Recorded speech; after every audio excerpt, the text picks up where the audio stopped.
Hi everyone, welcome to news latest updates. ఈరోజు ఒక main important weather report అయితే రావడం అనేది జరిగింది ఫ్రెండ్స్. దీనికి సంబంధించిన పూర్తి వివరాలు మనం ఈ వీడియోలో తెలుసుకుందాం. ఏపీలో భానుడు ప్రతాపం చూపిస్తున్నాడు. ఏప్రిల్ ప్రారంభంలోనే ఎండలు మండిపోతున్నాయి. ఉదయం 10 గంటల తర్వాత జనాలు ఇళ్ల నుంచి బయటకు అడుగు పెట్టాలంటే భయపడుతున్నారు. ఏప్రిల్ నెల ప్రారంభంలోనే ఆంధ్రాలో 40 నుంచి 45 డిగ్రీల ఉష్ణోగ్రతలు రికార్డు అవుతున్నాయి. అంతేకాదు 7 జిల్లాల్లో దాదాపుగా 45 డిగ్రీల వరకు ఉష్ణోగ్రతలు నమోదయ్యాయి. అనకాపల్లి జిల్లా, నంద్యాల జిల్లా, పల్నాడు జిల్లా, ప్రకాశం జిల్లాలోని పలు ప్రాంతాల్లో 44.9 డిగ్రీల ఉష్ణోగ్రతలు అయితే నమోదయ్యాయి. ఈ విషయంపై పూర్తి వివరాలు మనం ఈ వీడియోలో క్లియర్గా తెలుసుకోపోయే ముందు మన ఛానల్ ఎవరైనా ఫస్ట్ టైం విజిట్ చేసినా లేదా ఇంకా సబ్స్క్రైబ్ చేసుకోకపోయినా వెంటనే సబ్స్క్రైబ్ చేసుకుని రెగ్యులర్గా వాచ్ చేస్తూ ఉండండి ఫ్రెండ్స్.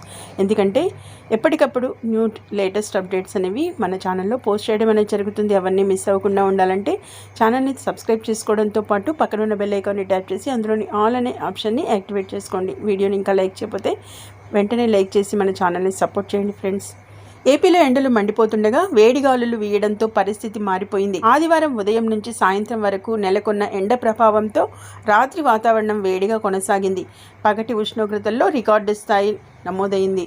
ఆదివారం నంద్యాల జిల్లా చాగలమర్రి, నెల్లూరు జిల్లా కలిగిరిలో 45.8 డిగ్రీల గరిష్ట ఉష్ణోగ్రతలు నమోదయ్యాయి.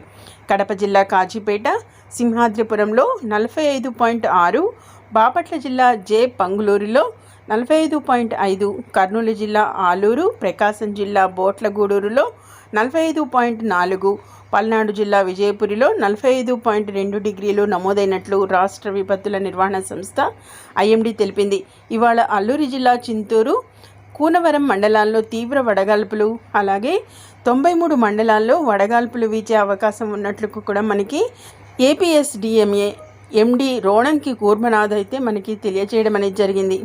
అలాగే రాష్ట్రంలోని 107 మండలాల్లో తీవ్ర గాడ్పులు, అలాగే 235 మండలాల్లో వడగాల్పులు వీచాయని, రానున్న 2 రోజులు కూడా వడగాల్పులు కొనసాగుతాయని హెచ్చరించింది. ఒడిశా నుంచి ఛత్తీస్గఢ్, అలాగే విదర్భ, కర్ణాటక మీదుగా తమిళనాడు వరకు ద్రోణి అనేది విస్తరించిందని, దీని ప్రభావంతో ఇక సోమవారం కోస్తాలో చెదురుమదురుగా వర్షాలు కురుస్తాయని వాతావరణ శాఖ తెలిపింది. ఏపీలో సాధారణం కన్నా 6 డిగ్రీలు అయితే అధికంగా ఉష్ణోగ్రతలు నమోదవుతున్నాయి. ఈ నేపథ్యంలోనే ఇక విజయనగరం, శ్రీకాకుళం, పార్వతీపురం, మన్యం, అనకాపల్లి, కాకినాడ, తూర్పుగోదావరి, విశాఖలో వడగాలుల ప్రభావం అయితే ఉంటుందని, అల్లూరి, బాపట్ల, ఏలూరు, గుంటూరు, డాక్టర్ బిఆర్ అంబేద్కర్ కోనసీమ, కృష్ణా, ఎన్టీఆర్, పల్నాడు, ప్రకాశం, నెల్లూరు, తిరుపతి, పశ్చిమ గోదావరి జిల్లాల్లో వడగాళ్ళు వీచే అవకాశం ఉందని ఐఎండీ పేర్కొంది.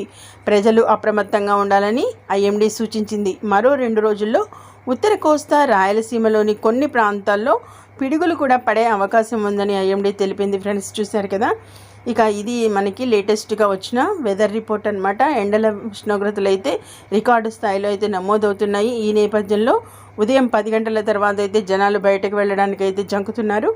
ఇక అంతేకాకుండా ఇప్పుడు పేర్కొన్న జిల్లాలకి సంబంధించి ఉష్ణోగ్రతలు అయితే గరిష్ట ఉష్ణోగ్రతలు మనకైతే నమోదైనట్లుగా, అంతేకాకుండా పలు మండలాల్లో అయితే వేడి వడగాల్పులు వీచే అవకాశం ఉన్నట్లు ఐఎండీ పేర్కొంది.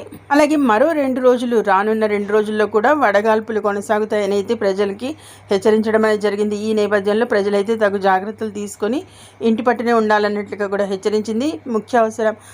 అత్యవసర పరిస్థితుల్లో మాత్రమే బయటకు రావాలన్నట్లుగా కూడా సూచించడం అనేది జరిగింది. ఫ్రెండ్స్, ఇది ఇక మెయిన్ ఇంపార్టెంట్ లేటెస్ట్ అప్డేట్ అనమాట. మరిన్ని ఇలాంటి లేటెస్ట్ ఇంపార్టెంట్ నోటిఫికేషన్స్ కోసం మన ఛానల్ని తప్పకుండా సబ్స్క్రైబ్ చేసుకుని రెగ్యులర్గా వాచ్ చేస్తుండండి. వీడియోని ఇంకా లైక్ చేయకపోతే వెంటనే లైక్ చేసి ఛానల్ని సపోర్ట్ చేయండి friends. Okay, thank you for watching.